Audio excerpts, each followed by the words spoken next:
Envision's founder and CEO, and with me I have both Jeff Morris and Scott Reinbold. Jeff and Scott are members of our CXO services team and also folks that really help me lead a lot of the services around our TSP program. So let's jump right into it. My goal is to try and get everybody out of here in 30 minutes, 40 minutes, something like that. And so why TSP versus MSP? And this is a really personal conversation for me because as the founder and CEO of Envision, I've had MSP services at Envision for many, many, many years. But it's an area of the business that, I tell people all the time I'm a funny kind of IT guy because I don't always love my own industry.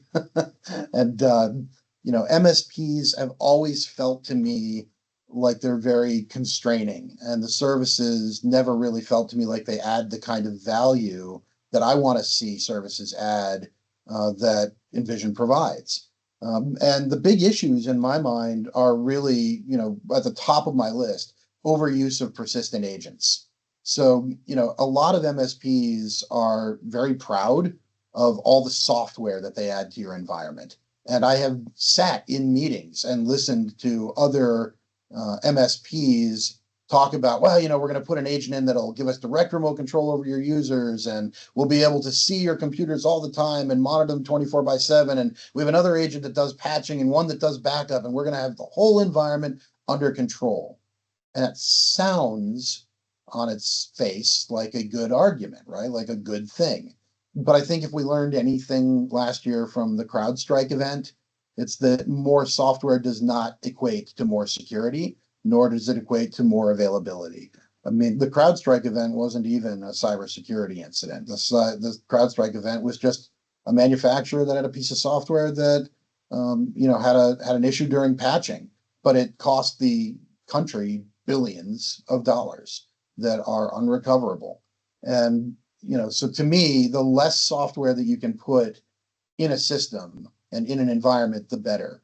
In a perfect world, and I asked this question of my team 2 years ago, and made a couple people's eyes pop out of their heads when I said, hey, what would it take to deliver the services that we provide without deploying a single agent? And everybody went, whoa, But the more we talked about it, the more people were on board with the concept. This one's a really big issue. And, Scott and Jeff, I'm sure you guys have opinions about this too. But I don't know how many times, I was actually sitting with an attorney talking about these services. And I said, tell me what happens when you have a problem, a tech support problem. And he said, oh, it's amazing. Like, I just, I make a phone call or I put in a ticket, and all of a sudden my mouse will just start moving, and they take remote control over my computer and they fix it and it's great. Again, things that sound like a good thing, but in real life really aren't. And so I looked at him and I said, you understand that same technology that they're using to take remote control over your computer, that when you're at home at 9 o'clock at night watching West Wing reruns, these same people can take remote control over your computer at the office and browse through confidential files without any logging or auditing, without any permissive control. I don't know when it became okay that our industry had that level of access to systems, but there are literally, millions upon millions of computers in the United States alone, and I would argue probably over 1 billion globally, where, various MSPs have that ability to just, at their discretion, take remote control over those systems. And even if there is logging, it's not in the hands of the customer. It's back on the MSP's side, which to me is the fox guarding the henhouse. So I'm a big advocate for not having remote control without consent, right? Lack of credential control and management. And so the story here, we're a growing company, and I meet with other people in the industry all the time. And about 1.5 years ago or so, I was meeting with a potential acquisition candidate, and we walked away from the deal exclusively for this reason, because I said to them, hey, show me how you guys manage credentials for your customers.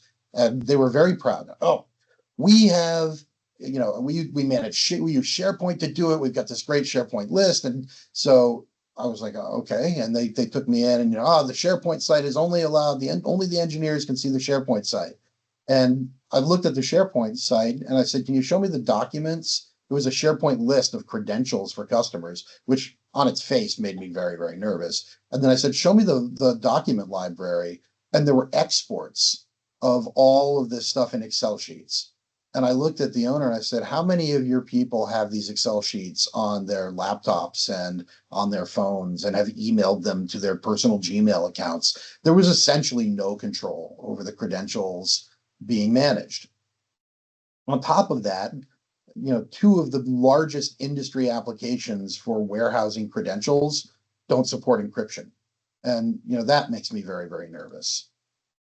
And then, going back to that lack of transparency piece, I really think we live in a time when we need to be making sure that control is in the hands of the customer.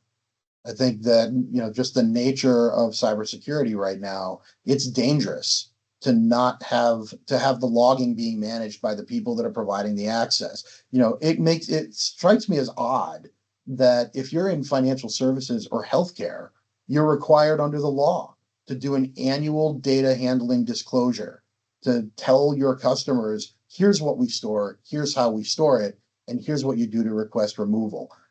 I want our industry to adopt that same approach. I think it's crazy that it's not happening now. So it's, as far as I know, and I'm saying it this way because I had a very long and verbose debate with my attorney about it.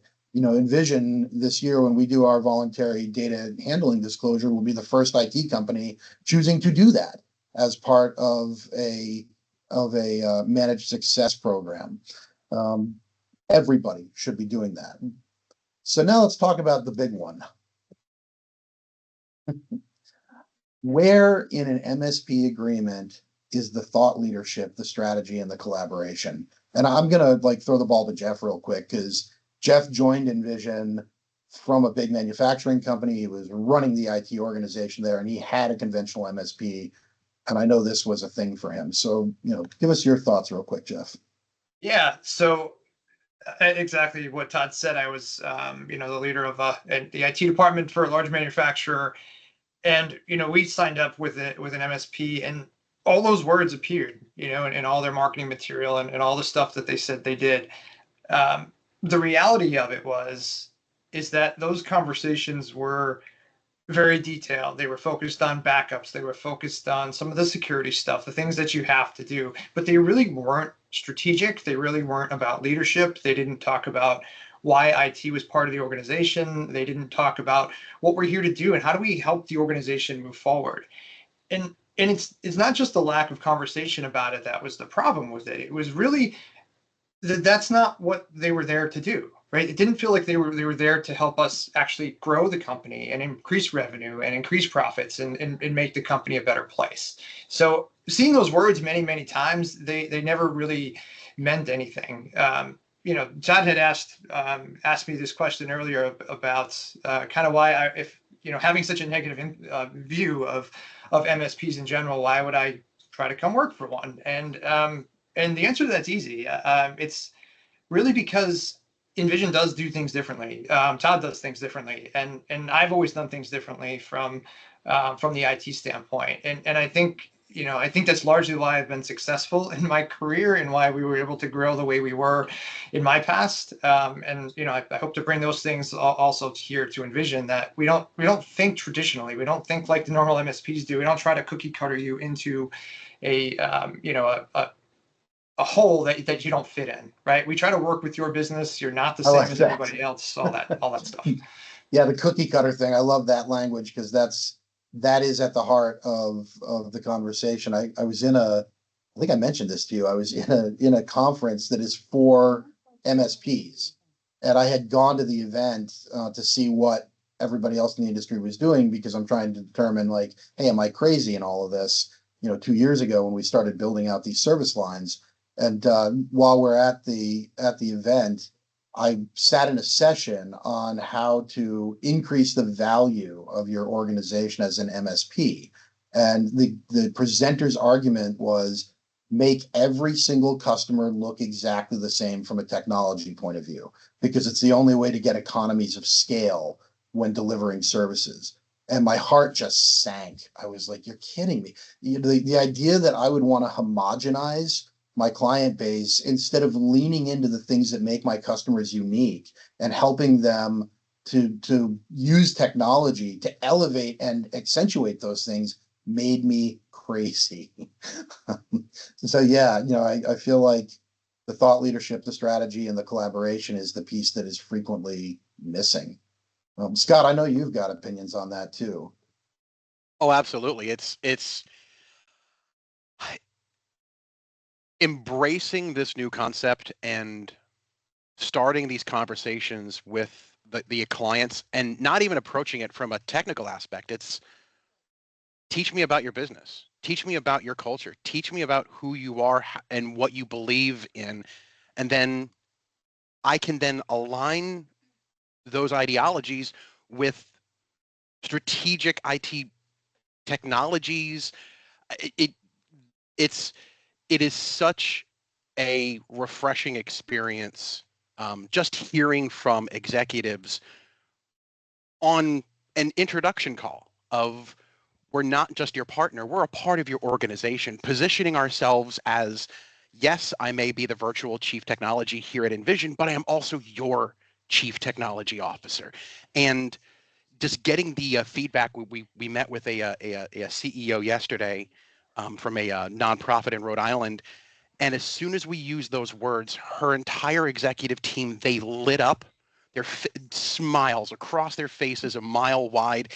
And the words were, that's exactly what we've been looking for. We want someone who is going to be there with us step by step of the way, feeling all of our pain, sharing in our successes. And that's where the true value I feel that TSP Services provides, that's so different from what we used to do as a traditional MSP. Yeah, it's really not about it's really not about keeping the lights on anymore, right? I mean, that's what it used to be, and now I feel like customers should expect more out of their technology providers. They need to, right? Because they can actually help grow the business and make them a better place, not just keep the lights on and keep things running, not just fixing printers and keyboards.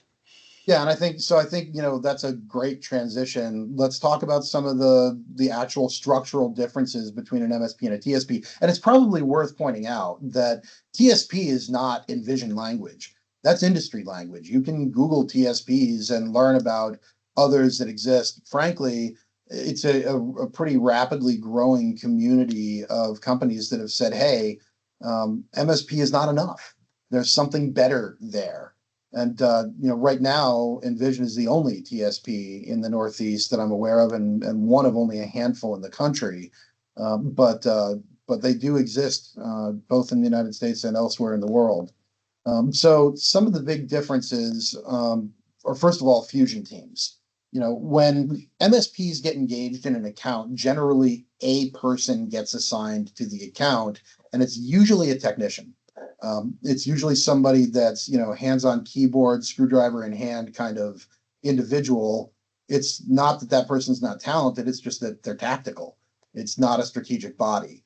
What a fusion team is when you identify resources in that are in cybersecurity and in engineering and in leadership, a chief technology officer and a chief information officer, all those roles that an organization needs, but that frequently they only have a component of. Like a lot of organizations, especially in the mid-market, may have one of or even two of those roles, but they don't have the whole picture. Bringing all those folks together to say, okay, let's become part of the business. Let's understand what this business does and what the goals of the company are. And for the record too, for-profit, nonprofit, at the end of the day, the problems are fundamentally the same. We're all in competition, right? I mean, if you're in a for-profit business, you're trying to claim and maintain market share. If you're a nonprofit, you're fighting for a very limited pool of money that's out in the world to support nonprofit organizations. And that money goes to the companies that can leverage it most effectively. And so technology is all about figuring out how to drive, revenue and profitability enhancement in for-profit organizations and mission support in nonprofit organizations. And frankly, both, right? In almost every organization. If you're a nonprofit, it's not that you're not concerned about, financial efficiency. Of course you are. Just same way that a for-profit is. And a for-profit organization, the best for-profit organizations, have strong mission statements and things they're trying to do in the world that improve the world. And so putting a fusion team together and saying, hey, we're going to bring to the table not one resource, but 6 or 7 or 8 resources across a wide breadth of disciplines. And then we're going to ask you to identify the people in your organization who most understand the mission, who most understand the business, who most understand the culture and the clients and the needs, and add them to that team and build a group of people that's comprised not just of Envision, but of Envision and your organization. And then ask the question, okay, what's the plan, right? I think until you've assembled that group, asking what the plan is almost a wasted exercise. I think that one of our favorite sayings here, we got a lot of sayings at Envision, but one of them is that training unlocks talent.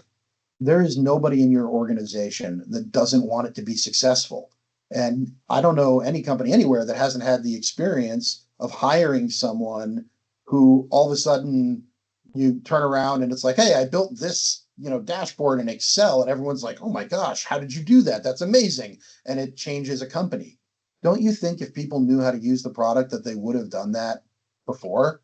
Why did we have to actually hire a whole new human being to get to that, right? I think maturity of product ownership is a serious problem in our industry.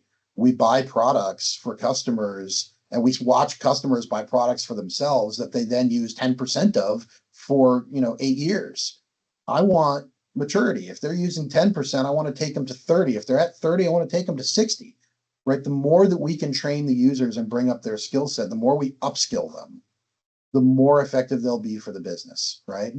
And I think, Scott, you've been my my training champion over the years. I mean, you've seen it firsthand, haven't you? Oh, absolutely. It's coming from a military background. It's secondhand nature for me to live in that training mindset. It's not just in leveraging the tools in order for me to do my job, but understanding the tool sets of my coworkers and my colleagues across different teams, and how can I work better with them and utilizing those systems to be more efficient in the work that we do, to make the work that we do more meaningful and more impactful. And mentorship and training is the foundational element of all of that. We have to share our knowledge. As IT providers, we can't stand behind these walls of knowledge of only we understand technology. That's not collaborative at all. And it doesn't need to be advanced, but it needs to give all of the users the school, if not the skills they need, the ability to reach out and ask questions, not just to reach out and say, hey, I'm having a problem with Outlook or a problem with Excel. The questions we want are, how can I do this better? That's what we're looking for. Holy cow. There we go. I just wanted to you were saying this right here. I just wanted to show that off. I mean, Scott's saying the thing that I've never heard an MSP say. Bring us your opportunities, not just your problems, right? We've spent a long time training our entire enablement team to be able to understand the entire ecosystem of cloud technologies. I mean, Jeff, ballpark, if you had to guess, how many products are included in a Microsoft 365 E5 license? Oof.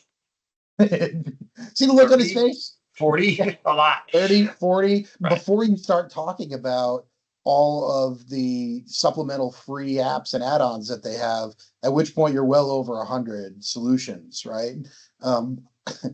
Yeah, not counting third parties, right? Right, that's right. Yeah. So, we've spent a lot of time bringing our team up to understand that whole ecosystem. I want a client's team to call me and say, hey, I just got assigned this new project by my supervisor. What's the best way for me to track and manage all the things that need to happen here? And then we can mentor them on the differences between just using the conventional Excel spreadsheet and leveling up to something like Microsoft Planner or Microsoft Project. Or, maybe it isn't a Microsoft product. Maybe it's Monday.com. We've done that too, right? But at the end of the day, we want to enable and empower the user base. And that's really the difference between mentorship and training. Training is a proactive effort where you say, hey, we want to teach you about X because we think in the future you're going to need it. Mentorship is about people saying, hey, person who knows what's going on, can you give me advice about how to do this thing more effectively, right? We want empowered users. And I think another big part of this for me anyway is this piece down below, right? That you can't have meaningful mentorship. You can't have meaningful leadership. You can't truly understand the challenges and nature of a customer's business unless you're living in it. You have to walk in their shoes. You have to live their life. You've got to be present. And, the saddest story I ever heard about MSPs was when I became aware of one that creates a bonus pool for their employees every year. And every time the employees spend even an hour more than they should spend with a client, the bonus pool is deprecated. So they get paid more for doing less with the client. And it was the thing that made me crazy about MSP models is, really, if you're doing everything on a flat rate for a customer, then you're naturally in an adversarial position with that account, because the only way to improve your profitability in the account as a business is to spend less time with the account. And so our models have never been structured as flat rate models for that reason, because I think it's naturally adversarial, right? But it also makes me nuts that the structure of the MSP is to not spend time in the office. I want our people in person as much as possible. I think it's also critical that people in a consultative and training capacity and as mentors are trained to listen, right? I think if we are all honest with ourselves, we'll recognize that a lot of people get involved with technology because they're not as great as they'd like to be at getting involved with humans. And so, our industry suffers from that issue because we've got a lot of folks that are socially awkward in our industry. I think we've done a great job at Envision of identifying the people who aren't and hiring them. But I don't think that means that you can sit back and wait. You have to be proactive about training on how to listen. I said earlier, the person who buys a drill doesn't want a drill, they want a hole, right? We want to understand why the business has a need, because the why is what we want to solve for. And I think I heard Jeff say that earlier. So just a couple of quick success stories, and I'm going to actually sit back and be quiet for a minute. I know that both Jeff and Scott, I challenged them before the meeting. I said, we need success stories, and the challenge wasn't to find a success story. The challenge was to not pick so many to try and talk about that we end up burning a whole hour of time. So I asked them each to pick one that they could articulate fairly quickly. So Jeff, we'll start with you. Talk to me about a success story that you've had. Yeah, sure. So, I've worked with a large nonprofit out of Boston. They're in social services, about 1,000-ish employees. We came into this account and they were a mess. I mean, to put it lightly, very, very much a mess, to the point where, they didn't even know where they had locations. They've got about 70 of them all over the Northeast, and they didn't have a list of them. Nobody could tell us where they all were. So that was kind of the environment that we came into. What we ended up doing for this customer was putting leadership services in. So myself came in along with our engineering department as well. We really restructured their entire IT department. What that led to was really a change in culture for the organization and specifically for the IT department. There was, as you can imagine, in a situation like that, there wasn't a lot of trust amongst the IT department from the rest of the organization. It's a very large organization. They're very siloed in some ways, but very unsiloed in others. IT lived in one of those silos, and they did things their way. They didn't really know what the business did, didn't understand it. So, as Todd was just saying, what we did was we went in there and started by listening, right? And it was tell me what's going on. Tell me what you do. Tell me what your problems are. Bring me your opportunities, right? Every problem is an opportunity. We did things, and we're still doing this today. It's been about 3-ish years we've been working with them, or 3-ish years I've been working with them, and we've changed things drastically. We're in the process of migrating everything from their old on-prem infrastructure that was in a basement of a building with, I'll never forget, with water literally running down the street. I could see when I went there for the first time, I look at the window and there's water, like a river of water running by the window. And I'm standing in the data center in the closet with all the servers saying, this isn't good. So we moved them into a state-of-the-art data center and a colo. So now they're set up there. We're continuing that progress as well. We didn't stop there. We're now migrating most of their on-prem infrastructure is going out to some sort of cloud service, whether that be SharePoint, Teams, you name it, mostly the Microsoft ecosystem, moving all of their HRIS systems out, integrating with their HRIS systems so that we can identify and manage accounts. I'm going to stop you right there because to me, of the many things that you guys have done in that organization that have led to success, one of the ones that was a hidden risk for the organization was that piece. When I first met that company, there were, for an organization that had, I think at the time, 870 employees or so, there were almost 3,000 identities sitting in their Entra environment that were active identities for employees that had come and gone, but the accounts had never been deprecated. HR had no way to communicate with IT. IT wasn't communicating with HR. The integration project, we built a custom API-oriented Power App solution, Power Apps and Power Automate, that ties together the identity management ecosystem in that environment with the HRIS platform. And I mean, to me, that was a massive, massive win. I mean, and a huge improvement from a cybersecurity point of view. Yeah. And part of that project was we identified, and there were thousands that were manually cleaned up, right? We just imported lists.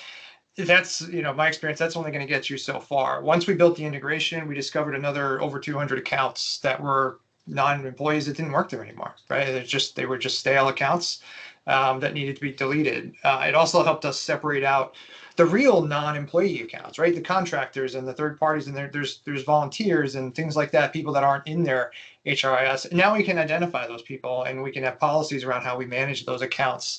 And we can put end dates on them so that if the person leaves and the department doesn't tell us they left, we can follow up ourselves and make sure that those things happen so that the whole place is just a much more secure environment. Scott, I know you're working on one right now, right? Absolutely. I mean, you're working on 10 right now, but one that I know you want to tell us about. Which one? So, working with a manufacturing organization up in Massachusetts, small company looking to grow and expand, moving more into the military and government sector. They came to us looking for a partner, someone who could help them understand their business, like we've been talking about, and just from the initial conversations of, I don't want to see your data centers, all of that will come later.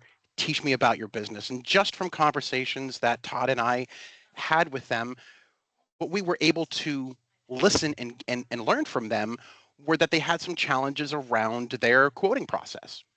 They're still relatively new and, trying to find an application that can meet their needs for the size that they are and the work that they were doing. It was a struggle for them. But because we had built that trust, because we had taken the time to learn from them and listen to them, we were able to provide some suggestions on the tools that you already had. That Todd had talked about it earlier. In your Microsoft E5 license, how many different suites of products do you get? The answer to their problem was right there in the licensing that they already had.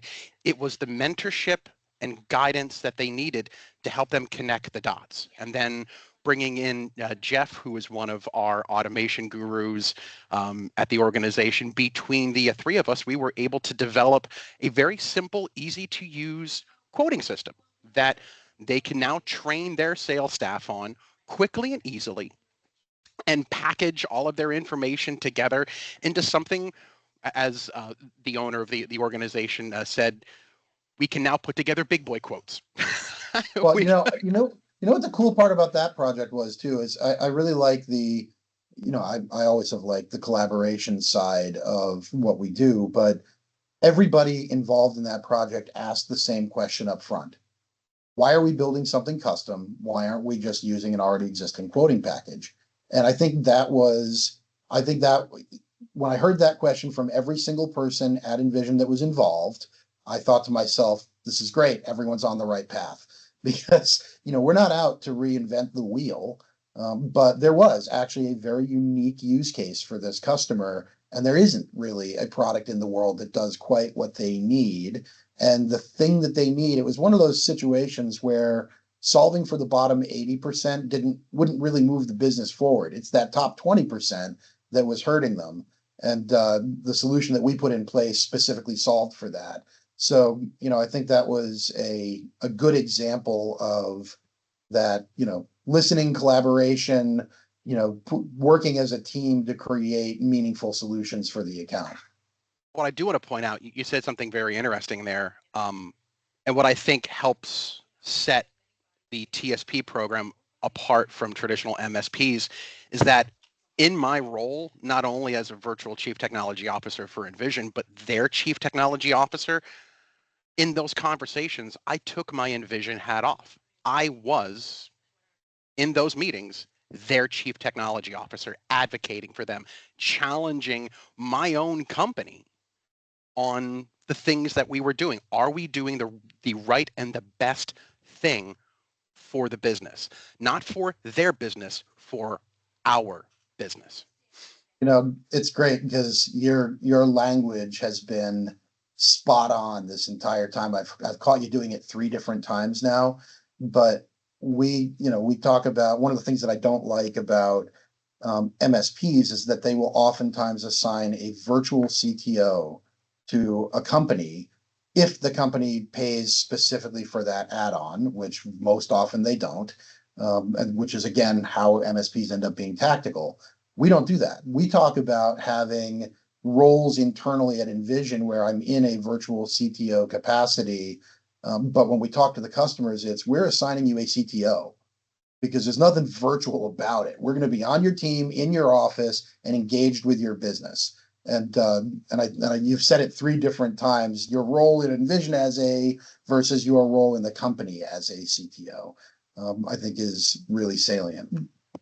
So in the last few minutes we've got here, let's talk about just some specifics of the mechanics of these agreements. So, again, the challenge, the reason MSPs end up in the position that they end up in is that the strategy, the collaboration, fusion teams, and CXO level professionals are not a native part of a business that's designed around the concept of let's monitor availability and patch stuff, right? By nature, MSP is a tactical service. Let's provide tech support, help desk. Ugh, could I like that phrase less? Help desk. The word help implies something bad has already happened and now we need help. And, as opposed to an enablement center, which is really about how do I elevate my team? So one of the things we did early on as we studied the TSP model, and this has been work we've been doing for a couple of years now to get to this point, was we said, look, the agreements by default cannot be piecemealed. The customer who wants to take advantage of a technology success partner that's focused on success is going to need all of these pieces, period, end of story, right? So we have to have that experienced C-level talent in that agreement. We have to have expert technical execution, not just technicians, engineering. We have to have that mentorship driven training and support, all of that strategy, compliance, security. And by the way, let's not forget that alignment to not only the NIST framework, but the compliance frameworks and standards, that the regulatory obligations that our customers are beholden to. And all of that being grounded in ITIL service delivery, so that we've got that standards, the standards for quality are behind it. And, you know, the piece under there around modern tools and approaches, that was back when I said, we're done with persistent agents and we're done with non-permissive access. We live in a world where Microsoft is the dominant operating system in most businesses. Let's use the tools Microsoft created to manage those operating systems. Let's use Intune. It's already there. We're not adding code base to the system to do it. It's a native component of Windows. Let's use Intune to manage these devices. In terms of modern approaches, saying, look, we're not going to allow access to systems that isn't permissive. You know, most MSPs get stressed about that because we all, you know, everyone who's ever provided tech support to a user knows that there are users in the world where when you say right click on your mouse, they're going to say, what does that mean? And so trying to walk them through getting connected with a tool that's going to require them to enter a PIN or provide permissive access adds time to the support relationship. You know what? So what? Who cares? Spend the time. We're not trading time for dollars. We're trading time for security. This is about security of our organizations, and there should be nothing that is more important than that. So if it takes me a few extra minutes to help a customer in order to ensure that their environment is secured, as a provider, I should want to do that. And our whole industry should want to do that. Legacy MSP providers are still focused on term-based agreements. If I have to listen to one more business consultant say, your company's more valuable if your customers are on a 36-month agreement, I swear I'm going to pull my hair out, or what's left of my hair. Maybe this is what's been happening, is I've been hearing too many of those meetings. No, I mean, I think the real question is, what's the churn rate? What's the customer churn rate? Right? The industry average is 19 and a half months. That's how long an MSP is generally. The industry average for tenure of an MSP is 19 and a half months. And I think it's because it takes about 6 months to get things installed. And then within a year, you know, you don't like the MSP and you're ready to make a change. Our churn rate at Envision is 6 times the industry average right now. Our retention rate is so high compared to the industry average. I'm just not worried about this. We're focused on minimal persistent footprint versus extensive agent-based risk. We're focused on approval-driven access instead of unattended access. We want secured credentials versus systems that potentially expose credentials. I'm interested in providing a service that is tailored to the customer and that leans into the things that make them unique.